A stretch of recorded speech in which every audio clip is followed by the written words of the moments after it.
Good day mga kanegosyo. Ang topic natin ngayon tungkol pandesal lang ang tinda versus bakery na maraming paninda.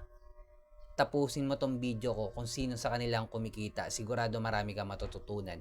Ako nga pala si Jepoy, isang negosyante. Isa rin akong DJ. Kung kailangan nyo pala ng DJ sa club, sa bar, sa event, message lang kayo dito sa page ko or comment lang kayo. Bilang negosyante, meron akong 11 years na experience sa pagninegosyo at pagkalugi dito. Ano ba pinagkaibahan ng pandesal lang ang tinda versus bakery? Mga kanegosyo, ang bakery po walang focus in one. Pag wala kang focus in one, mahirap kang ma-identify ng mga tao or ng customer mo. Ano ibig kong sabihin? Pag naka-focus in one ka mga kanegosyo, lahat ng marketing materials mo patungkol lang sa pandesal. Ibig sabihin lahat ng mga pinapagawa mong tarpaulin patungkol lang sa pandesal. Lahat ng mga post mo sa social media, lahat focus lang sa pandesal. Ano advantage nito mga kanegosyo? Mariretain sa utak ng customer mo kapag nakapokus ka lang sa pandesal na every time na magugutom sila o magkikrave sila kumain ng pandesal, ikaw yung maiisip nila kasi nakapokus ka lang sa pandesal basta malupit at masarap syempre. Mga kanegosyo, kapag ang dami mong paninda, pati yung customer mo nalilito kung ano ba yung focus mo. May baker ka na, may tinapay ka na, may sari-sari store ka pa, may bigasan ka pa. Pati yung customer mo nalilito kung ano ba yung focus mo. O kung saan ka ba talaga yung, kung ano talaga yung gusto mong itinda. Mga kanegosyo, sa pagninegosyo, sobrang importante ang repeat customer. Ibig sabihin, isang customer lang pero bumabalik. Kahit sabihin na natin isang beses, isang linggo lang bumili, 4 na beses na yan sa isang buwan. At napaka-importante mga kanegosyo kapag yung marketing mo hindi magulo. Lahat ng mga tarpaulin mo patungkol lang sa pandesal, nakapokus lang sa isa. Lahat ng post mo, focus in one lang sa pandesal. Ano pa advantage mga kanegosyo? Ang advantage kapag nakapokus ka mga kanegosyo, mas yung inventory mo maayos. Mas maayos yung inventory. Kapag sa bakery mga kanegosyo, wala kang focus in one, mas madali ka manakawan.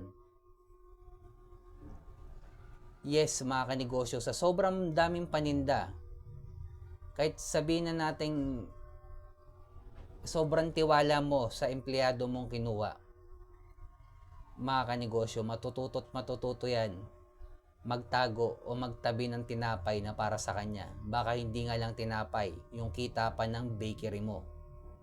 Sa focus in one mga kanegosyo, aware ka sa inventory at pag naubos yan, aware ka kung magkano yung kita mo sa isang araw. Kapag nabawasan yan, aware ka na may nagnanakaw sa empleyado mo. Ganyan ka-importante ang focus in one mga kanegosyo. Ang mahirap sa ngayon, yung mga nagninegosyo, kapag nalugi lang isang buwan, magdadagdag na ng paninda. Dati pandesal lang tinda, ngayon pati mga pharmacy na gamot ititinda na. Mga kanegosyo, kung nakapokus in one ka at nalulugi ka, malamang wala ka sa market ng mayaman. Yung market mo masa lang. Napaliwanag ko na yung community ng mayaman tsaka market ng mayaman, iisa lang yan, panoorin nyo na lang sa mga nauna kong video. At panghuli mga kanegosyo, kapag nakapokus in one ka, yung kita mo, mas madali mong mamonitor. Mas madali mong mamonitor yung pera mo, labas-pasok ng pera mo. Alam mo kung magkano yung benta mo sa maghapon kapag naubos yung isang sakong harina. Kwentado mo na yan. Pero kung wala kang focus in one mga kanegosyo, ang gulo ng inventory mo.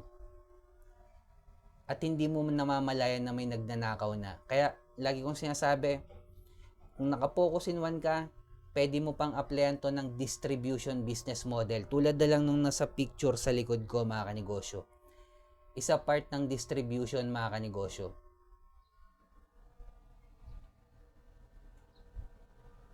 Kaya kung nagninegosyo ka o gusto magnegosyo, tapusin mo tong video ko, focus in one. Hanapin yung market ng mayaman, i-scale up yung negosyo natin sa level 2 business model, applyan to ng